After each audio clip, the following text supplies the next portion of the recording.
My cousin left her laptop open with her messages still logged in. I was about to log her out when a notification popped up on the screen. It was a message from a group chat. To celebrate Hayden's improved grades, we're having a family dinner tonight. Curiosity got the better of me, and I clicked on it. There were only 4 people in the group. My dad, my mom, my brother Hayden, and my cousin Alara. My brother replied, "Since it's just the 4 of us, let's not invite Simone. She's always so petty anyway. Remember how she picked a fight with Alara over a single apple?" I froze. It turned out I had become an outsider in my own home a long time ago. Right then, my phone rang. It was my mom. "Simone, your dad and I have some things to take care of, so we'll be home late. Bring in the laundry from the patio and fold it for me. Oh, and Hayden and Alara are busy today too. Don't wait up for us. Just grab something for yourself to eat." Before I could even process what she said, she hung up. I walked out to the patio. I stared at the piles of laundry belonging to my brother and my cousin. Everything made sense now. I had just been lying to myself this whole time. I didn't know when it started, but I no longer fit into this family. I grabbed the last apple in the kitchen to eat. Last week, Alara said she wanted an apple, and the whole family demanded I give mine to her. I had offered to cut it in half so we could share, but all I got was a lecture from my mother. "Half an apple isn't even enough for a snack," she snapped. She snatched the half from Alara's hand and tossed it into the trash. Then she grabbed Alara's hand to lead her out. "Come on, Alara, your aunt will buy you a whole bag of fresh ones." My brother had glared at me with pure hatred. "Are you really that stingy? You had to fight Alara over an apple?" My dad just sat there, acting like it had nothing to do with him. I used to think they were just being extra nice because Alara was a guest. I thought they felt bad because she was staying with us. I was wrong. I was the guest. I was the stranger. I gathered the clothes, folded them, and put them in their respective rooms. Their rooms looked so cozy with their plush bedding and warm lights. I glanced at my folding cot out on the enclosed patio. A wave of bitterness washed over me. The second morning after Alara moved in, she had dark circles under her eyes. My mom rushed to her, asking if she hadn't slept well.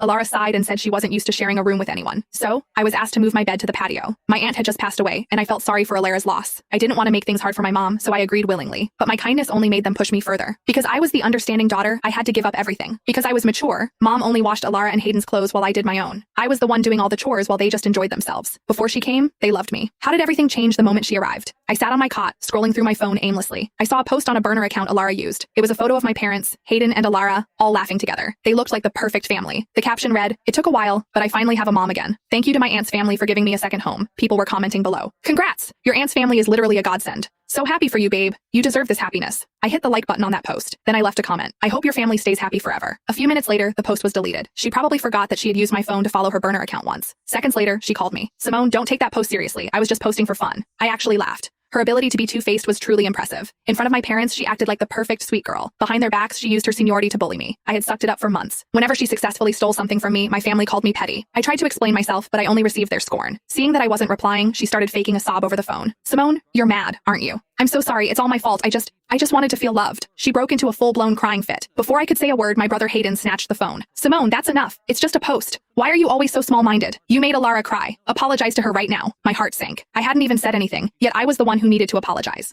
I let out a cold laugh. "Apologize? For what? What exactly did I do wrong?" Hayden was fuming. "You know what you did. Making Alara upset is the same as messing with me. I don't care. Apologize now or don't blame me for what happens next." Then I heard my mom's voice in the background. "Hayden, don't talk to Simone like that. She's your sister." But then she spoke into the phone. "Simone, Hayden is still young. Don't take it to heart. Also, we're just having a quick bite to eat. Don't be upset." Hearing her words made my chest ache. I said coldly, "You don't have to explain. You guys are the real family anyway." That sentence set my mother off. Her voice went up an octave. "Simone, how can you say that? Is this really because we didn't bring you to dinner? Are you seriously making this a whole thing? If you're that desperate to eat, I'll Venmo you $30.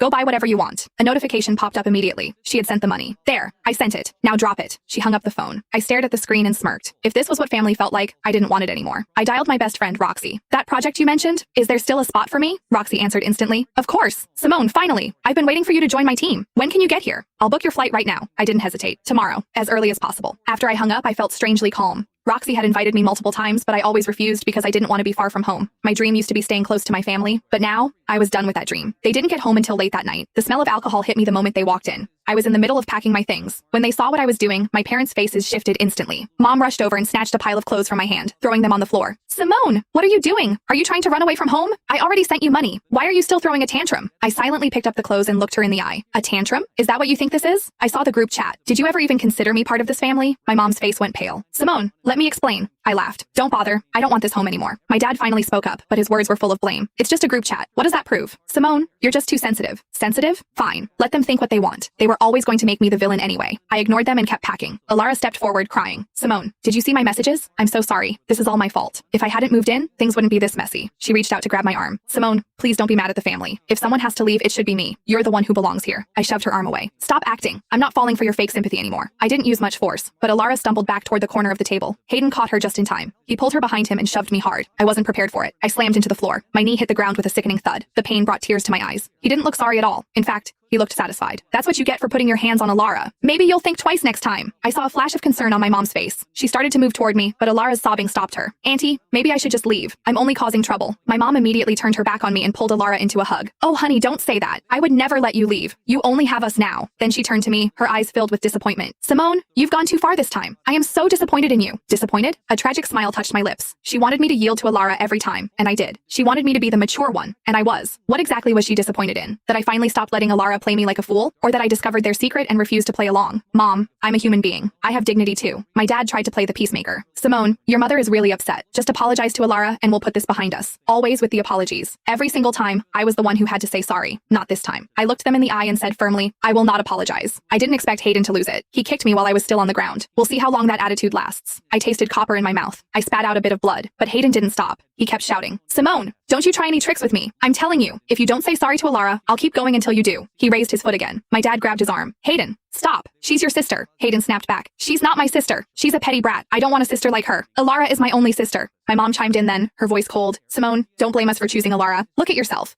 What happened to the sweet girl you used to be? She led Alara into the bedroom. Out of the corner of my eye, I saw Alara looking back at me with a smirk. Her eyes said, see? You'll always lose. Everything you have, including your family, belongs to me now. Hayden looked like he was waiting for a signal to continue. My dad, seeing that my mom had checked out, didn't bother staying. He went to his room. Hayden cracked his knuckles. Simone, I'm giving you one last chance to apologize to Alara. My hands aren't exactly gentle. Don't get beat up for nothing. You're going to apologize anyway. I was seeing him for who he really was for the first time. He was a stranger. Sure, we had our squabbles, but he had never been this cruel. Now, he looked at me like I was a criminal who deserved to be punished. How did we even get here? Alara's manipulation was top tier. First mom, then dad, and finally Hayden. They were all willing to hurt me for her sake. I let out a weak laugh. Even if you kill me today, I won't apologize. Hayden's fists rained down on me. I didn't make a sound. The physical pain was nothing compared to the hole in my chest. Eventually, my dad came back out to stop him. That's enough. We don't want a police report on our hands. Hayden finally got bored and walked away. The house fell into a heavy silence. I lay on the cold floor, thinking about every memory I had with them. After a while, I heard my parents whispering in their room. Did we go too far today? No. Simone was out of line. She needed a wake-up call. I'll just make her favorite meal tomorrow to make it up to her. You know her. She's obsessed with this family. She'll get over it. I smiled. It was because they knew I loved them that they felt they could trample on my dignity. Right then, my phone buzzed. It was the flight info from Roxy. The flight was early tomorrow morning. I dragged myself up, ignoring the pain. I grabbed my ID and walked out the door. As the door clicked shut, I felt a massive weight lift off my shoulders. This family? I didn't want them anymore.